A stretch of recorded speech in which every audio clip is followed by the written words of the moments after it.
Hi, Hugh Lopdell here from Oak Park Chartered Accountants. Well, what a year. I posted a few videos this year to help people navigate their way through the big COVID challenge. We're all pretty tired, we're over it, and we're celebrating the arrival of vaccines that may fix this thing. I thought I'd put together this commentary entitled Good News About COVID. Obviously not from a medical point of view because people did die, but from a business point of view. It's a glass half full look at the deepest and most sudden worldwide economic shock in more than a century. Now, this is largely a generic commentary. I know many pharmacy owners listen in to our videos, and much of what I say does apply to that industry. All right, the first good news, the economy. Many people, including myself, made comments and predictions that didn't happen. To quote a recent article in Stuff, ANZ economists in March predicted unemployment to hit 11%. The latest figures are 4%. House price drops of up to 15%. They've actually risen 11%. And Crown debt to grow by 50% of GDP. It is now 30% of GDP. The NZX has recovered all its lost ground and is back at its all-time record highs. So, unless you're an exclusively international tourist-dependent business, things are looking pretty good here for both consumer confidence and business confidence. Now, prior to COVID, many businesses were struggling to find skilled staff as a result of a prolonged period of growth in this country. Since COVID, 50,000 Kiwis have returned to New Zealand. That's so far. A recent survey overseas found that about half of expats say they'll be returning home to New Zealand in the next couple of years. Now, if that's true, up to 500,000 more Kiwis will be returning by the end of 2022.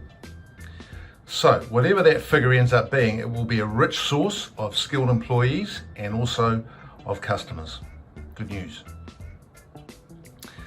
Property prices. Now, to those few that have to suffer me, that's my wife and my staff, they know I'm a staunch critic of the way New Zealand governments have, for 20 years now, allowed mass property investment by Kiwis to drive house prices to unhealthy levels.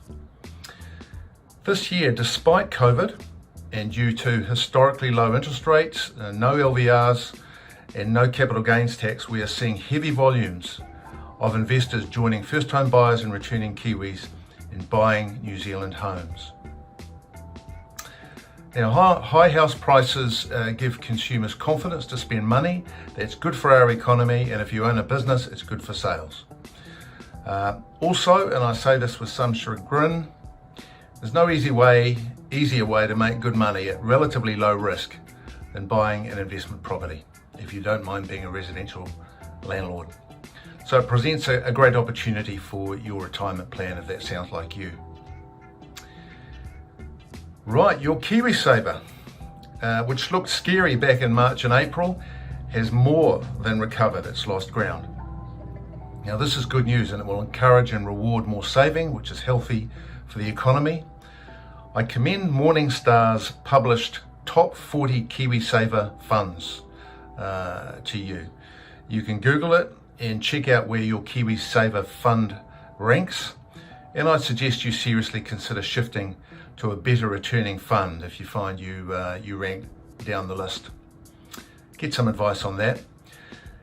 Even a 1% improvement in return will compound to a significant increase in value over time. Now, working from home and the use of Zoom and Teams was enforced on office workers this year. It's allowed office-based businesses to consider alternatives for how they operate. The State Services Commission has instructed government departments to get their staff back into the cities, although there are still many half-empty office buildings with staff working from home 2 to 3 days a week. Some large non-government employers in the city are choosing to drastically reduce city office space in favour of working from home or for office space outside of the CBDs. We'll see in the next year where that ends up. The honeymoon period for working from home seems to have passed. It was not all it was cracked up to be for everyone. Many organisations are recognising that the work synergies and social dynamics are important to their operations. So I think the outlook for most inner city retailers is fine. Some have lost customers to the suburbs and they won't return. Some of them won't return. Suburban retailers have been busy, including pharmacies. The opportunity for them is to retain as many of these ex-city customers as they can by giving excellent service. All right, there's a number of measures that are still in place that you may be able to take advantage of. The $5,000 low assets threshold, capital purchases of up to $5,000 plus GST can be expensed if they are bought no later than the 16th of March 2021. Normally that threshold is $500. Depreciation is restored on commercial buildings from the current tax year. The Small Business Cashflow Loan Scheme. Now this has been extended way out until the end of 2023 and is now interest free for the first 2 years. It was previously interest free for 1. The working from home allowance. In certain circumstances, reimbursements to employees for the costs of working from their home are exempt. Talk to your accountant, or you can email me if you like about that if you've got a question. For pharmacies, funding from DHBs for locums is available, and some have taken advantage of that, although I'm told scarcity of locums is a practical obstacle limiting the effectiveness of this measure. Some other opportunities. With demand for inner city office space possibly softening, you may be able to negotiate to hold your inner city rents at current levels when the next rent review comes in. With staffing, COVID presented an opportunity to thin out your less effective staff. You'll know what I mean by that, and become more productive overall. Obviously you have to be careful how you did that. Colds and flus aren't spreading like they were. It's bad news for pharmacies, cold and flu sales, but it's good news for most other businesses.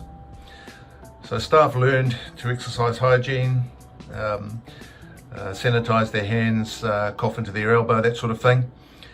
Lower sick leave means higher productivity. So you can encourage your staff to make the new hygiene practices a permanent thing. Now, home delivery's got a big boost in popularity under COVID, obviously. I'd encourage pharmacies to think about deliveries more as a service that has value and you charge for, rather than it just being another thing you give away. Invest in a portable EFTPOS machine. Make it a thing you do, a service. Test a $5 or $10 delivery fee. You might be surprised how reasonable your customers think a charge is. No one thinks their pizzas or Uber Eats should be delivered for free, so I suggest you rethink your free deliveries. COVID gave an opportunity for businesses to differentiate themselves from their competitors, mainly through better customer service. Cash flow management. What sort of business budget and cash flow forecasting do you have? In normal circumstances, it's a prudent thing to have, but you can get away without it in most cases. In uncertain times, like we've had, some method of knowing ahead of time where your cash will be is very helpful. We prepare running 2-year forward cash flow forecasts for some of our clients, and they love it. Perhaps talk to your accountant about that, see what they offer. During COVID, you probably had to pull your team together, collaborate better, value team input more. You can build that in as a permanent part of your new culture. You will operate more effectively and probably improve staff retention. They love being consulted and included. Health and safety. COVID gave an opportunity to ensure your health and safety practices and plans are up to scratch, including for staff that are working from home. You're still responsible for identifying and managing hazards where home becomes the workplace for your staff. Lastly, a comment about repaying the wage subsidy, because I've been asked this quite a few times. Wage subsidy 1 is the one that some claimed in error, not so much the later ones.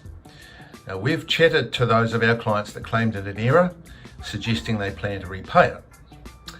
We've not heard much yet about WIN's audits of these subsidies. It is likely they will take a risk-based approach and audit the very large businesses and certain industries first. Now, the trouble with it being made available on an honesty basis is if you end up being audited and you clearly didn't meet the criteria, it won't look good for a reputable business to have held on to it. If in doubt, have a chat to your accountant, is my suggestion. So there you go, your business has done well to get through this year, and it's quite likely your business and you are better for the experience. Tired, but in better shape. Have learned some things. If you want to ask me anything, my email is coming up shortly. That's all for this time round. Hugh Lopdell from Oak Park Chartered Accountants signing off.